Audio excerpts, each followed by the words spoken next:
નમસ્કાર વિદ્યાર્થી મિત્રો, આપણે આગળના વિડીયોની અંદર અચળ પ્રવેગી ગતિના સમીકરણો મેળવ્યા. હવે એના આધારિત એક્ઝામ્પલ જોઈએ. તો એક્ઝામ્પલ ચોથું,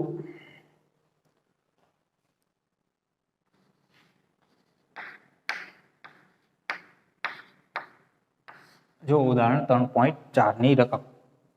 એક બહુમાળી મકાનના ટોચ પરથી એક દડાને શિરોલંબ ઉધ્વ દિશામાં 20 મીટર પ્રતિ સેકન્ડની ઝડપથી ફેંકવામાં આવે છે. તો એવું કીધું છે આપણને એક બહુમાળી મકાન. તો ધારો કે આ રીતે આપણે વિચારી લઈએ કે એક બહુમાળી મકાન છે. અહીંયાથી એક દડાને ઉધ્વ દિશામાં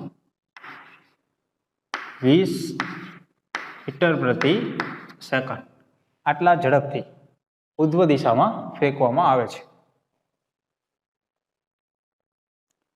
દડો જે બિંદુએથી ફેંકવામાં આવે છે તેની જમીનથી ઊંચાઈ 25 મીટર છે.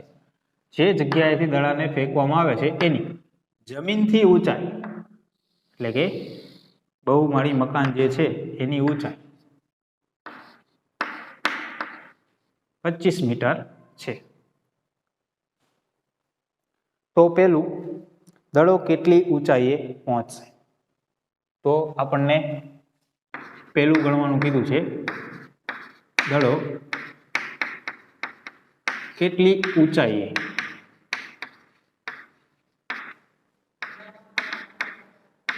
પહોંચશે, બરાબર. તો દડાને 20 મીટર પ્રતિ સેકન્ડના ઝડપથી ઉધ્વ દિશામાં ફેંકવામાં આવે છે, એટલે કે પ્રારંભિક ઝડપ થઈ એની v0 20 મીટર પ્રતિ સેકન્ડ અને ઉધ્વ દિશામાં ફેંકવામાં આવે છે. તો ઉધ્વ દિશામાં ગતિ થતી હોય તો પ્રવેગ કેટલો લેવાનો થાય? -g જેટલો, બરાબર. અને g બરાબર આપણને અહીંયા કઈ કીધું છે 10 મીટર પ્રતિ સેકન્ડ લો, એટલે કે આપણે અહીંયા લઈશું -10 મીટર પ્રતિ સેકન્ડ સ્ક્વેર. તો પ્રવેગ એટલો લેવાનો થશે. અને આપણને એવું કીધું છે દડો કેટલી ઊંચાઈએ પહોંચશે. તો ધારો કે આપણે એવું વિચારી લઈએ કે દડો આટલી ઊંચાઈએ પહોંચે, અહીંયા મહત્તમ ઊંચાઈ એની અહીંયા. તો એ જગ્યાએનો વેગ, અંતિમ વેગ જે 0 થઈ જશે, કારણ કે મહત્તમ ઊંચાઈ પહોંચે ત્યાં પછી દડો સ્થિર થઈ જશે. તો આ અંતર આપણે ગણી લઈએ અહીંયાથી આટલું કેટલું થશે, એટલે આપણને જમીનથી એની ઊંચાઈ મળી જશે, બરાબર. તો આ અંતર ગણવું હોય તો v0 ની કિંમત છે, એની કિંમત છે, અંતિમ વેગ 0 છે, અને આપણે અંતર ગણવું છે, અંતર ધારો કે x કેટલું થશે. તો સમય નથી આપણી પાસે, તો સમય ન આવતું એવું સમીકરણ કયું છે? અચળ પ્રવેગી ગતિ થશે, ઉધ્વ દિશામાં ગતિ છે. તો અચળ પ્રવેગી ગતિનું સમીકરણ v² - v0² બરાબર 2ax, બરાબર. એક આ સમીકરણ આપણે કાઢ્યું હતું. તો બધી કિંમતો છે, કિંમત મૂકીએ. v0 - v0 તો કે 20 એનો સ્ક્વેર બરાબર. પ્રવેગ કેટલો લઈશું? -10 અને x જેની કિંમત આપણે ગણવી છે.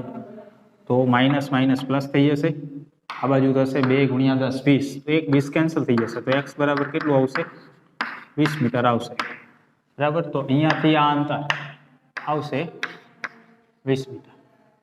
તો ટોટલ દડો કેટલી ઊંચાઈ પહોંચશે જમીનથી ગણીએ તો કે દડો જમીનથી 45 મીટર ઊંચાઈએ પહોંચશે, બરાબર. જમીનથી 45 મીટર ઊંચાઈએ પહોંચશે. અહીંયાથી 20 મીટર અને અહીંયાથી આ તો 25 મીટર હતું જ. તો આ રીતે થશે. બીજું ગણવાનું કીધું છે આપણને, દડો જમીનને અથડાય તે પહેલા કેટલો સમય લાગશે, બરાબર. તો બીજું ગણવાનું કીધું છે આપણને, દડો જમીનને અથડાય તે પહેલા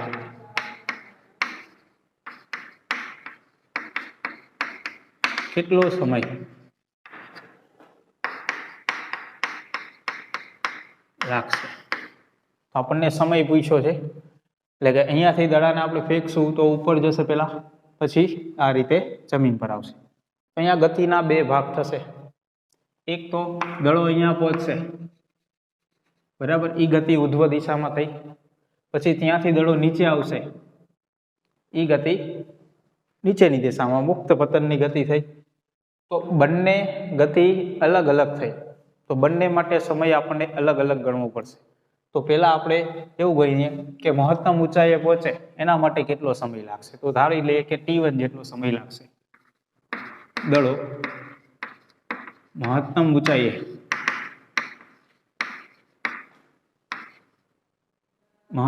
ઊંચાઈએ દડાને મહત્તમ ઊંચાઈએ પહોંચવા લાગતો સમય ધારો કે T1 જેટલો છે. તો પહેલા એ ગણીએ. તો આ રીતે જે ગતિ થાય છે એની માટેની આપણી પાસે કિંમતો છે. તો આપણે ધારો કે સમય ગણવો હોય તો આ સમીકરણનો ઉપયોગ કરીએ, v બરાબર v0 પ્લસ at. આ સમીકરણનો ઉપયોગ કરીએ અચળ પ્રવેગી ગતિ, બરાબર. તો અંતિમ વેગ કેટલો છે? 0. પ્રારંભિક વેગ કેટલો છે? 20. પ્રવેગ કેટલો થશે? -g એટલે કે 10, બરાબર. ઉધ્વ દિશાની ગતિ માટે પ્રવેગ કેટલો આવશે? -g જેટલો, -10. અને સમય કેટલો? T1. તો આને આપણે આ બાજુ લાવીએ એટલે શું થશે? 10 T1 બરાબર 20. તો T1 બરાબર કેટલું થશે? 2 સેકન્ડ, બરાબર. તો એક કિંમત આપણને મળી. દડો મહત્તમ ઊંચાઈએ પહોંચશે 2 સેકન્ડની અંદર. હવે મુક્ત પતનની ગતિની ચર્ચા કરીએ તો દડો કેટલું અંતર કાપશે ઉપરથી નીચે સુધી. તો એના માટે કેટલો સમય લાગશે ધારી લઈએ. દડો મહત્તમ ઊંચાઈએથી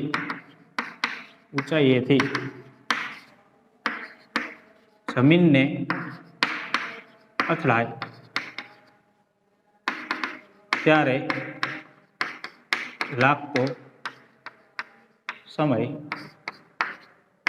ધારો કે T2. તો એના માટે કયા સમીકરણનો ઉપયોગ કરશું, કઈ કઈ કિંમતો કેટલી થશે? તો કે અહીંયાથી દડો જ્યારે નીચે આવશે ત્યારે પ્રારંભિક વેગ કેટલો થશે? પ્રારંભિક વેગ થશે 0, બરાબર. ઉપર તો સ્થિર થઈ ગયો હશે દડો, ત્યારે એનો વેગ 0 હશે. તો પ્રારંભિક વેગ 0 થશે. પછી ગતિ કરશે આ રીતે, વેગ વધતો આવશે અને જમીનને અથડાશે ત્યાં સુધીમાં અંતર કેટલું કપાશે?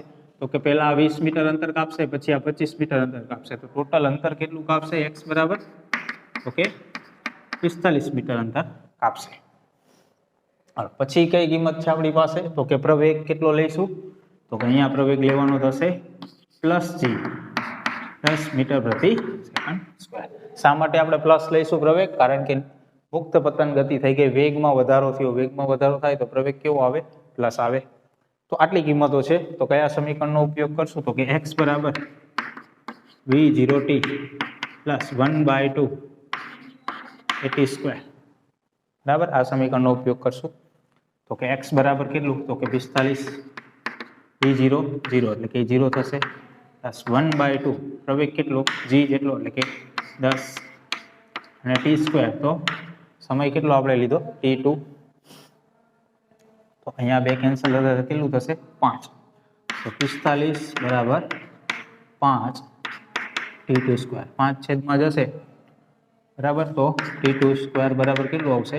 9. તો T2 બરાબર કેટલું થશે? 3 સેકન્ડ. તો કેટલો સમય લાગશે? 3 સેકન્ડ લાગશે. તો દડાને મહત્તમ ઊંચાઈએથી જમીન સાથે અથડાવવા માટે 3 સેકન્ડ લાગશે. તો ટોટલ કેટલો સમય થયો? અહીંયાથી દડાને આપણે ફેંકો એટલે 2 સેકન્ડ લાગી મહત્તમ ઊંચાઈએ પહોંચવા, પછી ત્યાંથી જમીનને અથડાવવા માટે 3 સેકન્ડ લાગી. તો ટોટલ 2 અને 3 5 સેકન્ડ લાગી કહેવાય. તો લાગતો કુલ સમય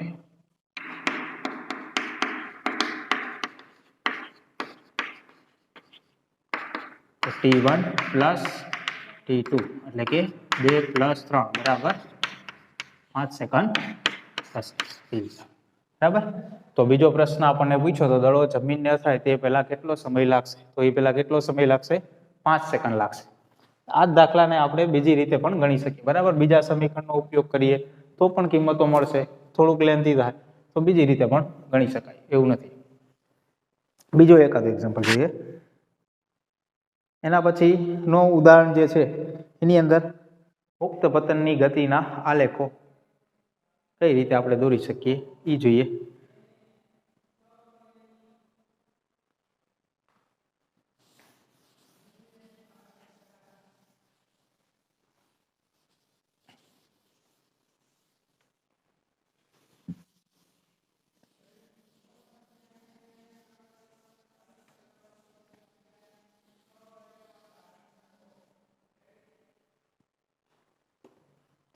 તો એના પછીનું જે પાંચમું ઉદાહરણ છે એની અંદર મુક્ત પતનની ગતિ.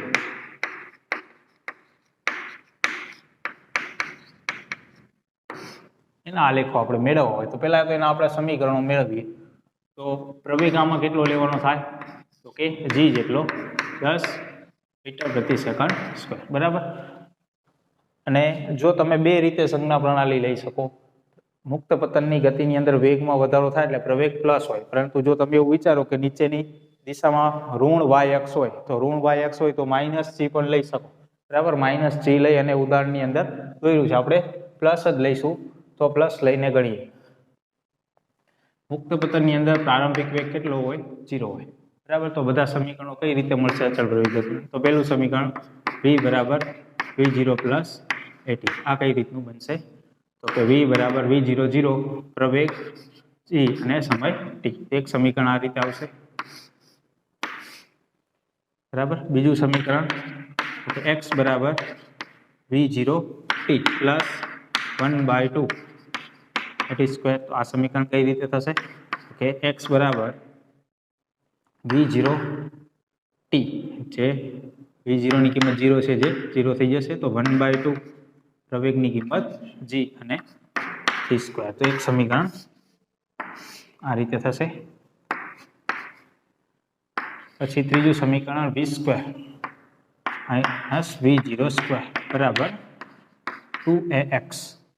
તો v સ્ક્વેર ની કિંમત v0 ની 0 બરાબર 2 પ્રવેગ g x, બરાબર. તો આ રીતે થશે એક સમીકરણ. તો હવે આના આલેખો દોરીએ. તો પહેલા આપણે આલેખ દોરીએ પ્રવેગ વિરુદ્ધ સમયનો આલેખ. તો સમય સાથે પ્રવેગ કઈ રીતે બદલાય? તો મુક્ત પતન ગતિ અચળ પ્રવેગી ગતિ જ છે, એટલે કે અહીંયા પ્રવેગની કિંમત કેટલી હોય તો કે g જેટલી હોય 10 જેટલી, બરાબર, અથવા તો 9.8. અહીંયા આપણે 10 લઈએ. તો અહીંયા પ્રવેગ વિરુદ્ધ સમયનો આપણે આલેખ દોરીએ તો સમય સાથે પ્રવેગ કેટલો બદલાશે તો કે અચળ પ્રવેગી ગતિની અંદર પ્રવેગ બદલાય નહીં. તો પ્રવેગ દર વખતે કેટલો રહેશે 10. તો સમય બદલતો જશે પણ પ્રવેગ નહીં બદલાય. તો પ્રવેગ ન બદલાય તો આલેખ કેવી રીતે સીધી લઈને આવશે. અને અહીંયા કિંમત કેટલી પ્રવેગની તો કે g બરાબર 10 મીટર પ્રતિ સેકન્ડ સ્ક્વેર, આટલી કિંમત રહેશે. તો આવી રીતનો આલેખ મળશે. સમય બદલતો જશે પણ પ્રવેગ બદલાશે નહીં. તો અહીંયા આપણે પ્રવેગ વિરુદ્ધ સમયનો આલેખ વિચાર્યો. આ જ રીતે આપણે વેગ વિરુદ્ધ સમયનો આલેખ વિચારીએ તો સમય સાથે વેગમાં એક સરખો વધારો થતો જાય. તો સમય જેટલો બદલાય સામે વેગમાં પણ વધારો એટલો થતો જાય, બરાબર. તો એ પ્રમાણ એક સરખું રહે. એટલે કે અહીંયા આપણે સમીકરણ ઉપરથી પણ જોઈ શકીએ. જો આ સમીકરણ અહીંયા જીની કિંમત તો બદલાવાની નથી, એની કિંમત તો 10 ફિક્સ જ છે, બરાબર. તો v અને t સમપ્રમાણમાં થયા. તો જો v અને t સમપ્રમાણમાં હોય આ રીતે તો આલેખ સુરેખ મળે, સીધી રેખા. અને અહીંયા પ્લસ કરી અને બીજી કોઈ કિંમત નથી, એટલે કે આ રીતનું હોય તો આ સમીકરણ ઉગમ બિંદુમાંથી પસાર થાય સુરેખ રેખા, બરાબર. આ રીતે મળશે. અને આનો ઢાળ ગણીએ, આનો ઢાળ g જેટલો મળે, બરાબર, 10 મીટર પ્રતિ સેકન્ડ સ્ક્વેર. આ રીતે મળે. તો આવી રીતે આલેખ સીધી રેખા મળશે, કારણ કે v અને t સમપ્રમાણમાં છે. અને ઢાળ શા માટે g જેટલો મળશે તો અહીંયા જુઓ g આવે છે, v ચલે છે t, અચળાંક કેટલો થયો g જેટલો, બરાબર. તો એ રીતે થશે. એ જ રીતે અંતર વિરુદ્ધ સમયનો આલેખ દોરીએ તો કઈ રીતનો મળશે? તો જુઓ સમીકરણ અંતર અને સમય. તો તમે જોઈ શકો અંતર અને સમયની અંદર પણ આ જો જી અને 1/2 આ તો અચળ છે બંને, તો શું લખી શકીએ આપણે? એક્સ ચલે છે t², આવું લખી શકીએ. તો અંતર અને સમય, અંતર સમયના વર્ગના સમપ્રમાણમાં છે. સમપ્રમાણમાં જો હોત આની જેમ તો સીધી રેખા હોય, અહીંયા વર્ગના સમપ્રમાણમાં છે, તો વર્ગના સમપ્રમાણમાં હોય તો આલેખ પરવલય આવે. તો સમય વધતો જશે તો અંતર વધશે, સમય જેમ વધારે વધશે એમ અંતર વધુ વધશે. તો શરૂઆતમાં અંતર ઓછું વધશે પછી વધારે વધશે, તો સમય સાથે આ રીતે આલેખ થશે. બરાબર, સમય વધતો જશે, શરૂઆતમાં અંતર વધશે ખરું પણ ઓછું, પછી ખૂબ જ વધશે. બરાબર, તો આ રીતનો આલેખ મળશે પરવલય. તો મુક્ત પતનની ગતિ માટે આ રીતે પ્રવેગ વિરુદ્ધ સમય, વેગ વિરુદ્ધ સમય અને અંતર વિરુદ્ધ સમયના આલેખ આપણે આવી રીતે દોરી શકીએ. બરાબર, બીજું એક્ઝામ્પલ જોઈએ. એના પછી ગેલેલિયોનો અંકનો નિયમ એક છે.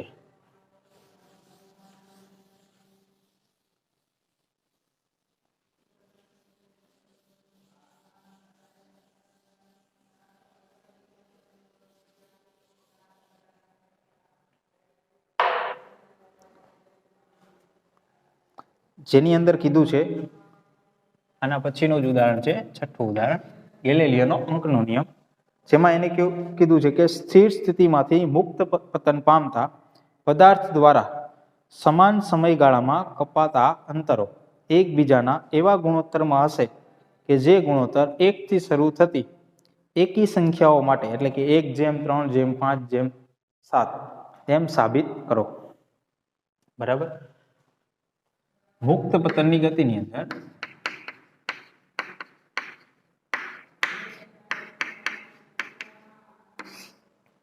સમાન સમયગાળામાં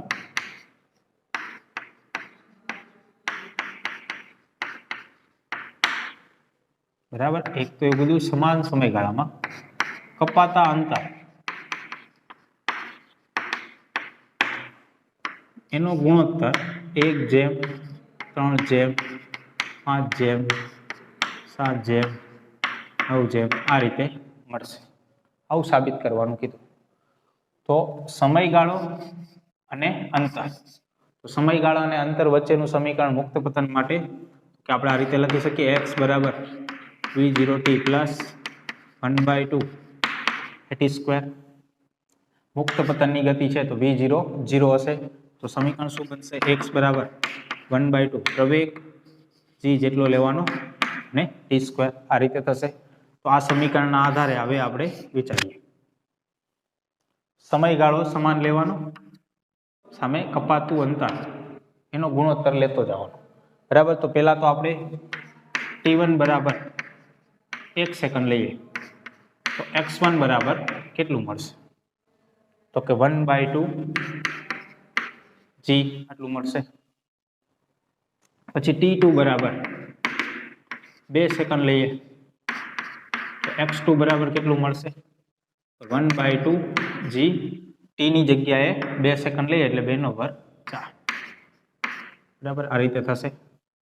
એ જ રીતે t3 બરાબર 3 સેકન્ડ લઈએ. તો જો આપણે સમય 1 સેકન્ડ વધારતા જાય છે, બરાબર, સામે અંતર કેટલું મળે છે ગણતા જાય છે. તો 1/2 g, 3 સેકન્ડ લઈશું એટલે 9 આવશે. બરાબર, 3 લઈશું 3/9. તો એ જ રીતે અહીંયા હજી 1 સેકન્ડ લઈએ, 4 સેકન્ડ, તો x4 કેટલું આવશે? તો 1/2 g, તો અહીંયા આવશે 16. એ જ રીતે 5 સેકન્ડ લઈએ, x5 મળશે આપણને 1/2 g 25. તો આ રીતે આવતું જશે, દરેકના વર્ગ થતા જશે. બરાબર, અહીંયા 1નો વર્ગ 1, પછી 2નો વર્ગ 4, 9, 16, 25, 36, 49 એવી રીતે આવતું જશે. આ બાજુ સમયગાળો આપણે કેટલો લીધો? તો કે દરેક વચ્ચે જુઓ સમયગાળો 1 સેકન્ડનો લીધો, તો સમાન સમયગાળો લીધો, તો કપાતા અંતરનો ગુણોત્તર આ રીતે હોવો જોઈએ. તો અંતર જે આપણને મળ્યા એનો ગુણોત્તર લઈએ, તો આ બેનો ગુણોત્તર લ્યો એટલે કેટલું થયું? બરાબર, 3. હજી આના ઉપર એક લઈ લઈએ, 0 સેકન્ડ. તો 0 સેકન્ડ લીધું તો અંતરે કેટલું આવે? 0 આવે. તો આ બે વચ્ચેનું ગુણોત્તર કેટલો થયો? 1, બરાબર. એ જ રીતે જુઓ, આ બંને વચ્ચે ગેપ કેટલો? 5. આ બંને વચ્ચે ગેપ કેટલો? બરાબર, અંતરનો, તો કે અહીંયા થશે 7. આ બે વચ્ચેનો તફાવત કેટલો? તો કે 9. તો જુઓ થઈ જાય છે સાબિત. વેરી વાહ. 1:3:5:7:9 રીતે આવતું જ જશે તફાવત. એ જ રીતે આવતો જશે દરેક માટે. જુઓ, બરાબર. હજી આગળ ગણશું તો હજી અહીંયા 36 આવશે. 36 ને 25 નો ગેપ કેટલો આવશે? 11 નો આવશે. તો એ રીતે મળતું જશે. એકી સંખ્યા આવશે ટૂંકમાં તફાવત. એવું સાબિત કરવાનું કીધું, જેને ગેલિલિયોનો એકી અંકનો નિયમ એવું કીધું છે પુખ્ત પતનની ગતિ માટે.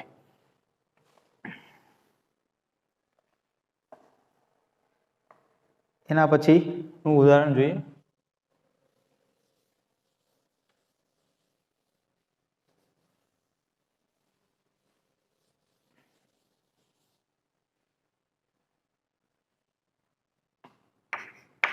જેની અંદર ચર્ચા કરી છે વાહનનું સ્ટોપિંગ ડિસ્ટન્સ.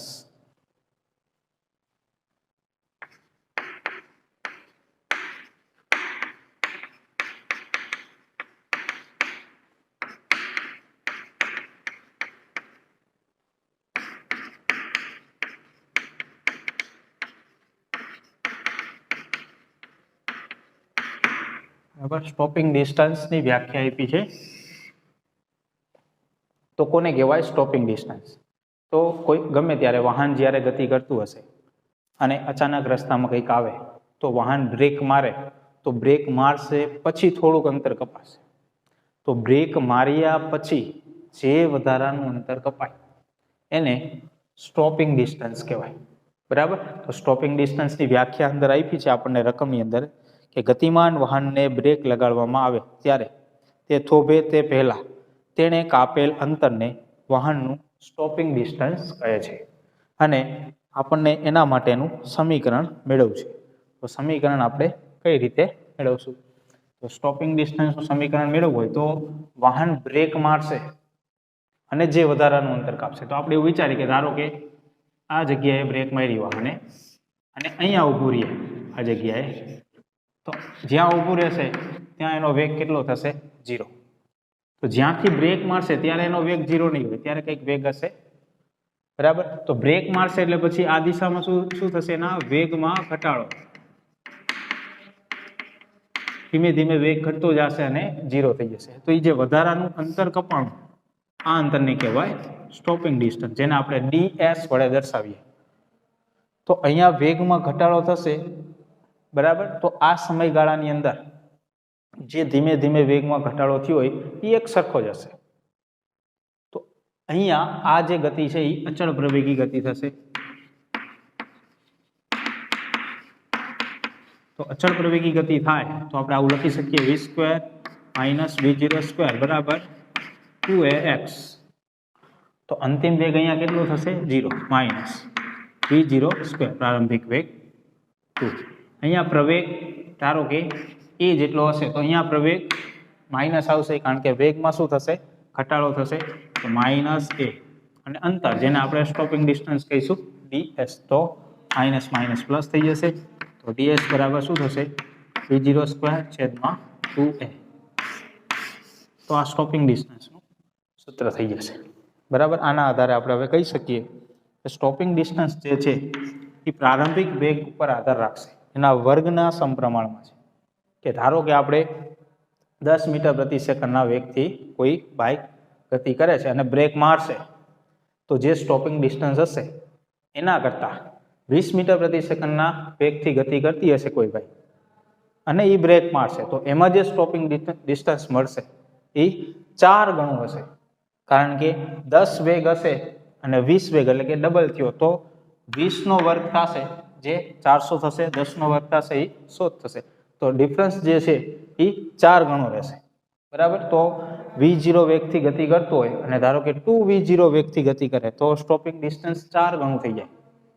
અને ધારો કે એવું વિચારો 3v0 વેગથી ગતિ કરશે તો એનો વર્ગ થશે એટલે સ્ટોપિંગ ડિસ્ટન્સ 9 ગણું થઈ જાય. તો વર્ગના સમપ્રમાણમાં છે. બરાબર. તો વાહનની જે ગતિ થતી હશે ત્યારે વાહનની જો સ્પીડ વધારે હશે એમ સ્ટોપિંગ ડિસ્ટન્સ એટલે કે વાહનને ઊભું રાખવા માટે પણ અંતર વધારે કાપવું પડશે. એના પછી જોઈએ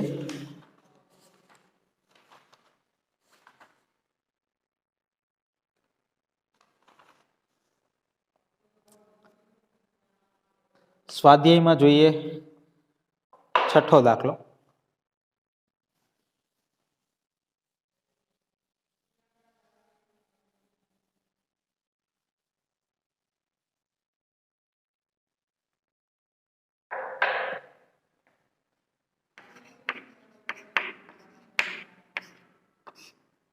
જો રકમ એની સુરેખ રાજમાર્ગ પર 126 કિલોમીટર પ્રતિ અવરના ઝડપે દોડી રહેલી એક કાર 200 મીટર અંતર કાપીને ઊભી રાખવી છે. તો એક સુરેખ માર્ગ પર ગતિ થાય છે અને એની ઝડપ કીધી છે 126, જે પ્રારંભિક ઝડપ થશે 126 કિલોમીટર પ્રતિ અવર, બરાબર. આટલા ઝડપથી દોડી રહી છે અને 200 મીટર અંતર કાપી અને ઊભી રાખવી છે. તો 200 મીટર અંતર કાપી અને ઊભી રાખવી છે, તો એ અંતર જે કપાણું હોય સ્ટોપિંગ ડિસ્ટન્સ જ થયું. તો ds બરાબર 200 મીટર. 200 મીટર અંતર કાપી અને ઊભી રાખવી છે. તો પ્રવેગ કેટલો થશે એ આપ્યું નથી, બરાબર. કારનો નિયમિત પ્રતિ પ્રવેગ કેટલો હશે જે આપણે ગણવાનું થશે. બીજું શું કીધું છે, કારને સ્થિર થવા માટે કેટલો સમય લાગશે, તો સમય પણ પૂછ્યું છે. સ્થિર થવા માટે કેટલો સમય લાગશે, તો જ્યારે ઊભી રહેશે ત્યારે અંતિમ વેગ કેટલો થશે, જે 0 થશે. તો પ્રવેગ અને સમય ગણવાનો કીધો તો આપણે આ રીતે લખી શકીએ, v² - v0² બરાબર 2ax. x લખીએ અથવા તો અહીંયા અંતર આપણે ds ધારીએ, એની જગ્યાએ x ધારીએ, તો x બરાબર કેટલું લેવાનું થશે 200. તો અંતિમ વેગ 0 માઇનસ v0² એટલે કે 125, પણ એનો એકમ જોઈએ તો કિલોમીટર પ્રતિ અવર છે, તેને આપણે મીટર પ્રતિ સેકન્ડની અંદર ફેરવવું હોય તો કેટલું થાય, તો કે v0 બરાબર 126, કિલોમીટરને મીટરમાં ફેરવવું હોય તો 1000 વડે ગુણવું પડશે, અને કલાકને સેકન્ડમાં ફેરવવું હોય તો 3600 વડે ગુણવું પડશે. તો આ કેટલું થશે એ ગણી લઈએ. 2 0 આ કેન્સલ થઈ જશે, બરાબર. પછી અહીંયા 2 કેન્સલ કરીએ તો અહીંયા 5 આવશે, અહીંયા 2 કેન્સલ કરીએ તો 18 આવશે, પછી અહીંયા 2 કેન્સલ કરીએ તો 9 આવશે, અહીંયા 2 કેન્સલ કરશો એટલે 6 અને 3 આવશે, અહીંયા 9 કેન્સલ કરીએ અહીંયા કેટલું આવશે 7 આવશે. તો 7 ગુણ્યા 5 એટલે કેટલું છે 35 મીટર પ્રતિ સેકન્ડ, બરાબર. આ રીતે થશે. તો 35 એનો સ્ક્વેર બરાબર 2. પ્રવેગ જે આપણે ગણવાનો છે એ, અને x જેની કિંમત કેટલી લીધી કે 200. તો a બરાબર કેટલું થશે,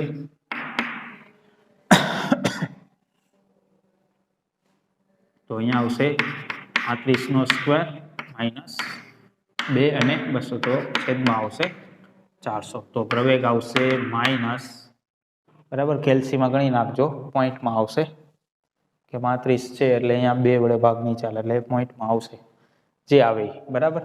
કેલ્સીની અંદર ગણી નાખજો. આટલા મીટર પ્રતિ સેકન્ડ સ્ક્વેર. માઇનસમાં આવશે કારણ કે પ્રવેગ અહીંયા શું થશે, વાહન બ્રેક મારશે પછી વેગમાં ઘટાડો થશે, વેગમાં ઘટાડો થાય એટલે એ પ્રતિ પ્રવેગ કહેવાય, બરાબર. એટલે માઇનસમાં આવશે. પછી શું કીધું છે આપણને, સમય કેટલો લાગશે. તો સમય ગણવું હોય તો આ રીતે ગણી શકીએ, v બરાબર v0 પ્લસ 80. તો અહીંયા અંતિમ વેગ કેટલો છે 0, v0 કેટલા છે તો કે 35 મીટર પ્રતિ સેકન્ડ, પ્લસ પ્રવેગ તો કે અહીંયા જે પ્રવેગ મળ્યો હશે એ આવશે, એટલે કે માઇનસમાં આવશે જે આવે, અને સમય આપણે ગણવો છે. તો અહીંયા જે કિંમત મળે અહીંયા મૂકી દઈએ એટલે આપણને t બરાબર કિંમત મળી જશે, બરાબર. અને એ શેમાં હશે, સેકન્ડમાં આવશે. તો એ કેલ્સીમાં ગણી નાખજો. બરાબર. તો એકદમ સિમ્પલ જ છે. અચળ પ્રવેગી ગતિના સમીકરણનો ઉપયોગ કરશો એટલે આપણને સમય અને પ્રવેગ બંને મળી જશે. સારું, ચાલો.